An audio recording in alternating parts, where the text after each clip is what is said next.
فأنا ناصح لإخواني بالصدع بالحق، تبيض وجوههم. السكوت في مسألة الحزبية يضرها، فاصدع بما تؤمر وأعرض عن المشركين.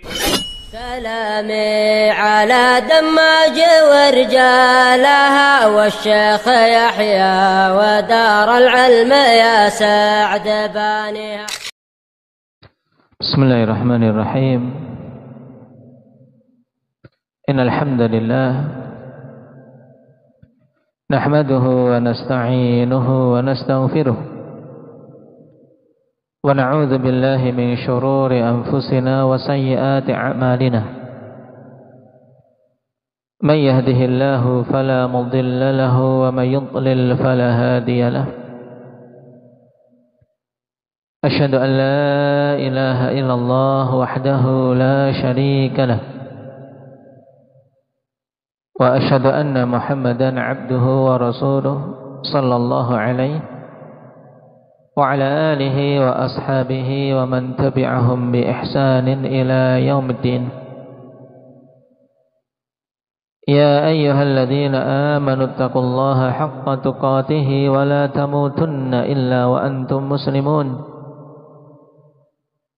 يا أيها الناس اتقوا ربكم الذي خلقكم من نفس واحدة وخلق منها زوجها وبث منهما رجالا كثيرا ونساء، واتقوا الله الذي تساءلون به والأرحام إن الله كان عليكم رقيبا. يا أيها الذين آمنوا اتقوا الله وقولوا قولا سديدا يصلح لكم أعمالكم ويغفر لكم ذنوبكم، ومن يطع الله ورسوله فقد فاز فوزا عظيما. أما بعد، فإن أصدق الحديث كتاب الله، وخير الهدي هدي رسول الله صلى الله عليه وسلم، وشر الأمور محدثاتها وكل بدعة ضلالة. إخواني الكرام rahimani wa rahimakumullah. Alhamdulillah, kita bersyukur atas semua kenikmatan yang Allah Subhanahu wa taala curahkan kepada kita semua, terkhusus pada hari yang mubarak ini, pada hari Arafah yang mulia ini. Kita bersyukur pada Allah Subhanahu wa taala atas semua kenikmatan yang Allah Subhanahu wa taala berikan.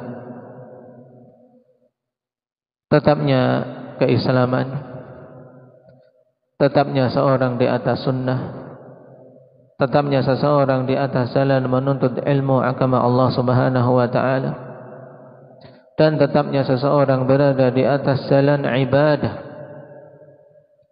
Ini di antara nikmat teragung yang Allah Subhanahu wa taala curahkan kepada kita yang wajib untuk kita syukuri. Dan insyaallah ta'ala kita akan mulai pada kesempatan hari ini dengan pelajaran yang penting bagi setiap penuntut ilmu, yaitu terkait permasalahan adab. Karena sebagaimana kita ketahui ikhwani fillah, ilmu merupakan seutama-utama perkara yang dicari. Karena dengan ilmu akan terbuka pintu-pintu kebaikan yang banyak, dan dengan ilmu akan benar seseorang dalam mewujudkan jalan peribadatannya kepada Allah Subhanahu wa taala. Maka tatkala ilmu merupakan sumber kebaikan, yang kebaikan-kebaikan lainnya akhwan yang bisa diraih oleh seorang hamba itu bergantung dengan ilmu. Maka butuh untuk seseorang dalam menuntut ilmu tersebut berhias dengan perkara yang dibimbingkan oleh Rasulullah sallallahu alaihi wasallam, demikian pula para salaf kita. Itulah adab-adab yang tertuang dalam hadis-hadis Nabi sallallahu alaihi wasallam maupun bimbingan-bimbingan para ulama ar-rabbaniyun baik yang terdahulu maupun sekarang.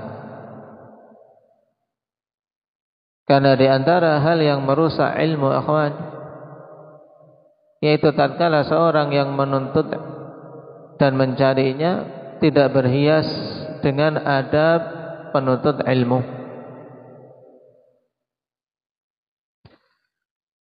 Sebagaimana ditegaskan oleh Syekh bin Utsaimin rahimahullahu taala ketika menyebutkan tentang pentingnya seorang talib mempelajari adab yang hendaknya dia berhias dengannya.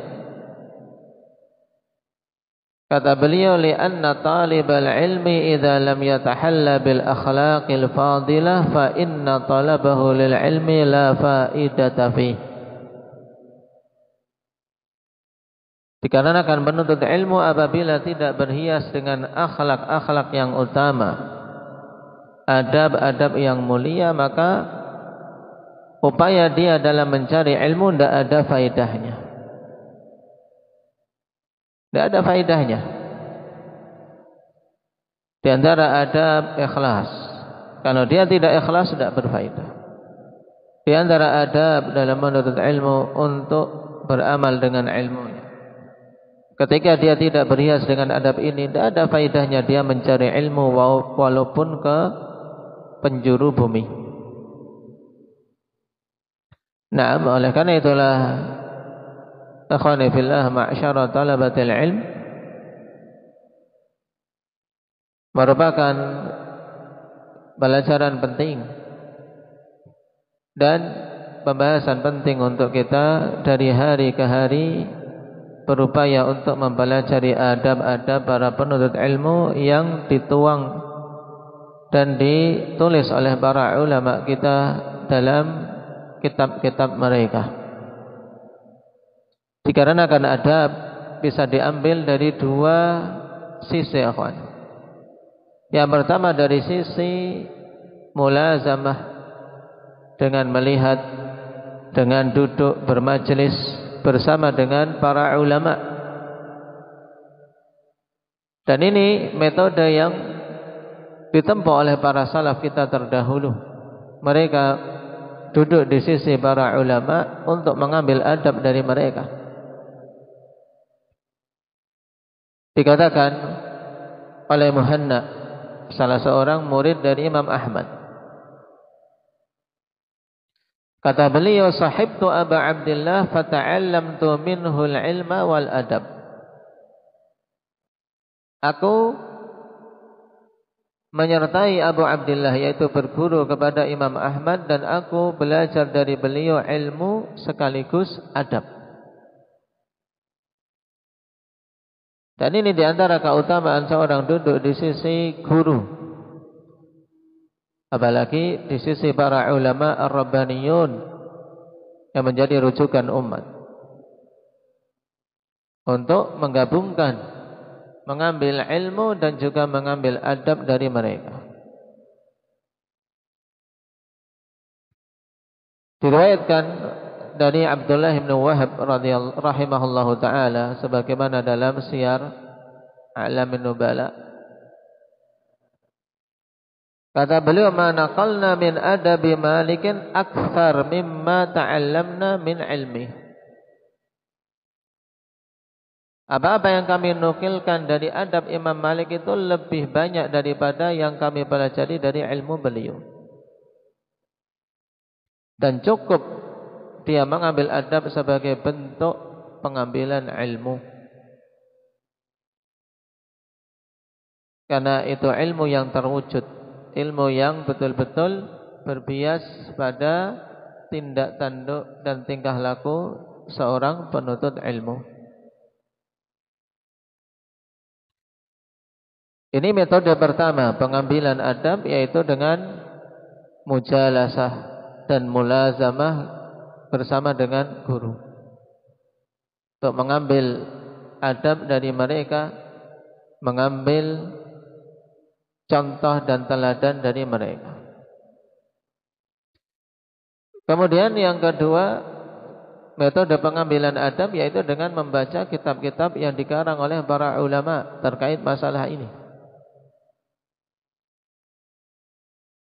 Dan itulah yang biidznillahi tabaraka wa ta'ala insyaallah akan kita tempuh pada pelajaran di sore hari ini, yaitu dengan mempelajari kitab Hilyah Thalibul Ilm yang merupakan salah satu kitab adab yang ditulis dari seorang alim di zamannya yang diakui keilmuannya, dan bahkan di masa hidupnya kitab beliau telah disyarah oleh ulama besar di masa itu juga, yaitu Al-Allamah Ibnu Utsaimin rahimahullahu taala. Yang kita memilih kitab ini ikhwan, Hilyah Thalibul Ilm, karena padanya beberapa sisi yang ingin kita ambil. Itu yang pertama, yang menjadi inti tentunya kita ingin mengambil faidah dari adab-adab yang beliau tuangkan di sana. Kemudian yang kedua, untuk mengambil sisi lughah.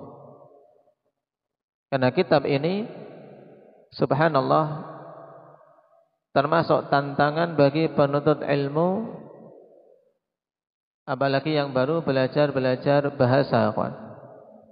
Di situ dia akan tertantang untuk memahami kalimat demi kalimat yang dibawakan oleh Syekh Bakar Abu Zaid rahimahullahu taala. Naam. Karena beliau dikenal dengan keluasan lughahnya, keluasan tata bahasa Arabnya. Maka akan kita dapati kalimat-kalimat yang terkadang sulit, sehingga seorang butuh untuk melihat ke kamus, dan ini menantang penuntut ilmu untuk apa? Untuk mendekat ke kamus. Sehingga apa?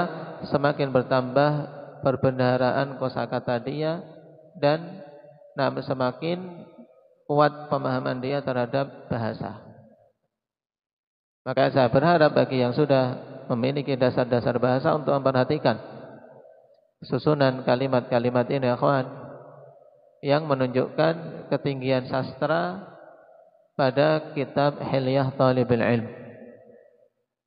Ya, sampai-sampai dikenal Syekh Bakar Abu Zaid rahimahullahu taala, akhwan, dengan apa? Laqab Asmu'il Jazirah. Asmu'inya Jazirah Arabiyah. Asmu'inya ya zaman akhir ini. Karena kuatnya beliau dan dikenalnya beliau memiliki pengetahuan luas dalam masalah lughah. Sehingga kalimat-kalimatnya indah, kalimat-kalimatnya tertata, tapi ya terkadang sulit bagi para pemula. Tapi biidznillah tabaraka wa ta'ala dengan kita pelajari bersama, juga dengan bantuan syarah penjelas dari Syekh Ibnu Utsaimin rahimahullahu taala, kita akan bisa memahami kalimat-kalimat tersebut.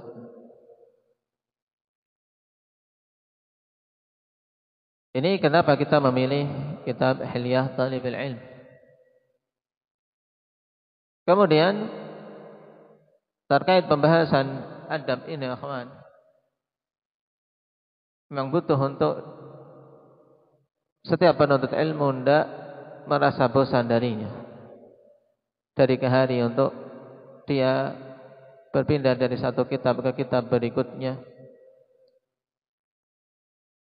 demi mendapatkan bimbingan-bimbingan bagi para pendahulu kita dari para ulama yang mereka telah berhasil dalam menuntut ilmu. Karena tentunya kita mengambil adab dari mereka-mereka yang telah mendapatkan hasil. Taib. Dan menuntut ilmu adab dibutuhkan sebelum mempelajari ilmu, dan ketika mempelajari ilmu, kemudian setelah seorang mencapai keilmuan tertentu. Butuhnya adab sebelum belajar ilmu, akhwan, jelas. Hal ini dikatakan oleh Imam Malik rahimahullahu ta'ala ketika beliau menasihati seorang pemuda Quraisy. Disebutkan oleh Abu Nu'aim dalam Hilyah, beliau mengatakan, ya ibna akhi ta'allamil adab qabla an tata'allamal ilma. Wahai anak saudaraku, belajarlah engkau adab sebelum engkau mempelajari ilmu. Sehingga seorang tahu dia belajar ilmu itu untuk apa, tahu belajar ilmu itu landasannya harus bagaimana, niatannya harus bagaimana, dan bagaimana caranya. Hal itu diketahui dengan adab. Kemudian ketika mempelajari ilmu butuh adab sehingga dia bisa memahami, ya kawan. Hal ini diisyaratkan oleh Yunus ibn al-Husain rahimahullahu ta'ala sebagaimana dalam Iqtida'ul Ilmi wal Amal yang dikarang oleh Al-Khatib Al-Baghdadi rahimahullah. Kata beliau, bil adabi tafhamul ilma. Bil adabi tafhamul ilma. Dengan adab engkau akan bisa memahami ilmu. Dan ini juga jelas, kawan. Seorang kalau tidak beradab belajar, terkhusus tidak beradab terhadap materi yang diajarkan, menyepelekan misalnya. Demikian pula tidak beradab terhadap guru yang mengajarinya. Dia tidak akan mampu memahami dengan baik ilmu yang disampaikan. Maka adab dibutuhkan di saat dia belajar. Sebagaimana juga dibutuhkan sebelum dia belajar.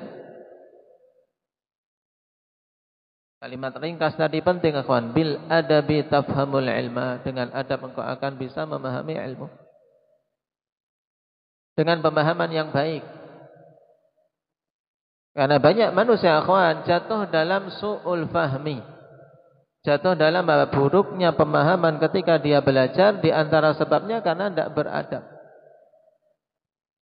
Misalnya, seorang duduk di majelis ilmu. Nah, dia di majelis itu bukan untuk istifadah, bukan untuk mengambil faidah, tapi untuk mencari kesalahan-kesalahan pembicara atau pemateri. Ini tidak beradab dalam apa? Dalam belajar. Dia tidak akan paham. Walaupun duduk di sisi ulama. Betapa banyak akhwani fillah mereka yang telah duduk di sisi ulama.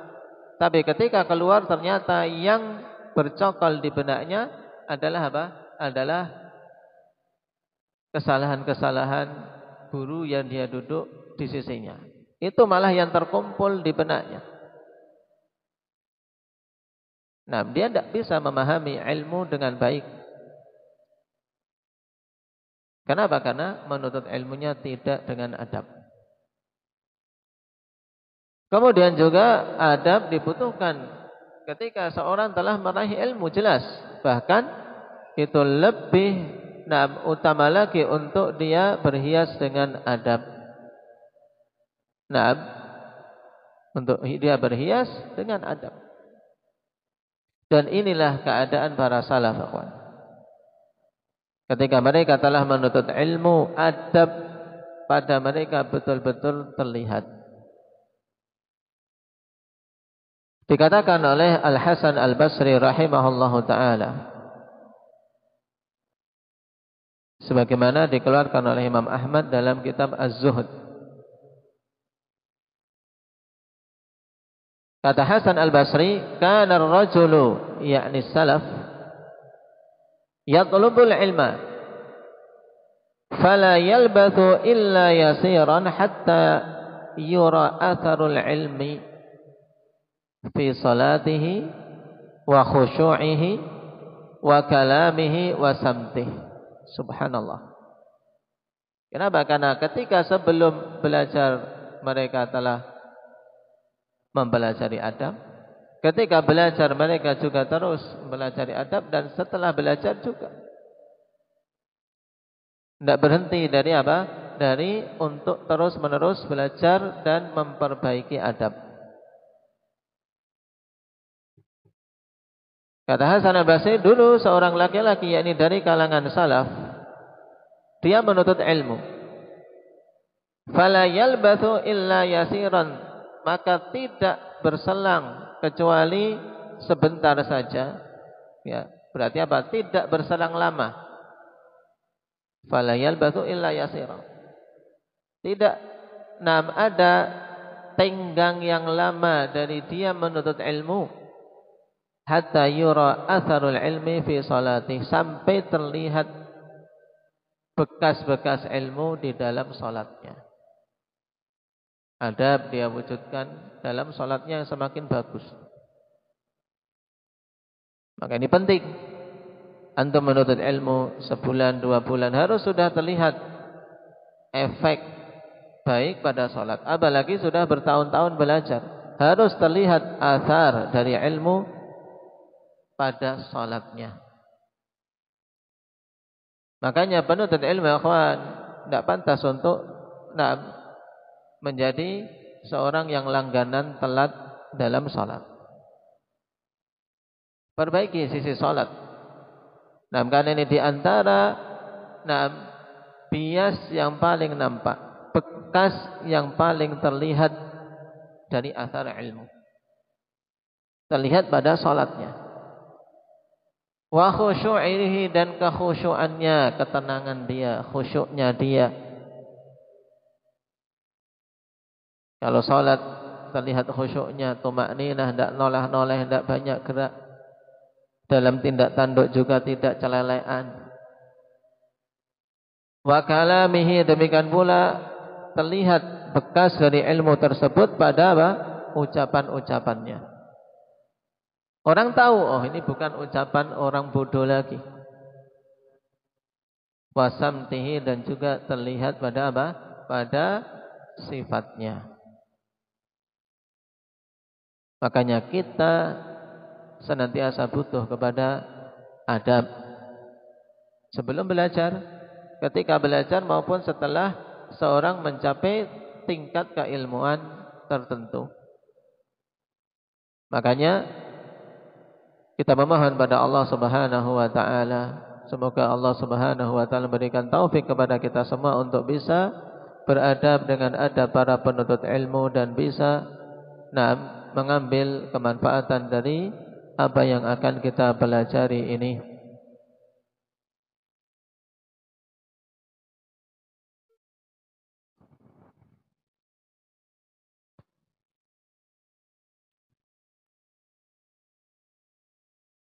Karena perkara adab di antara hal yang banyak dikeluhkan oleh para ulama kita di masa-masa ini. Kalau dulu pada masa Syekh Albani rahimahullah ta'ala,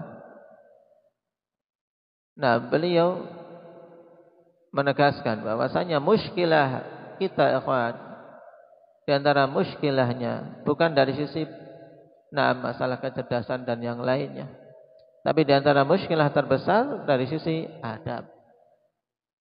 Banyak para penuntut ilmu yang belajar tapi tidak berhias dengan adab penuntut ilmu. Maka harapannya ketika kita belajar betul-betul kita terapkan apa yang insyaallah ta'ala akan kita ambil pada pembahasan kita ini.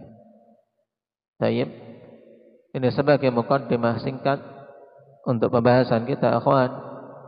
Adapun untuk pertemuan berikutnya insyaallah kita bahas terlebih dahulu biografi dari pengarang, kemudian baru masuk pada muqaddimah biidznillah tabaraka wa taala. Nasallallahu at-taufiq lima yuhibbuhu wa yardah. Dan manfaatkan sisa waktu yang ada di sore hari Arafah ini untuk berbanyak doa, berbanyak zikir, jangan disia-siakan untuk hal yang tidak bermanfaat. Naktafi bihadza, subhanakallahumma bihamdik, asyhadu an la ilaha illa anta, astaghfiruka wa atubu ilaik.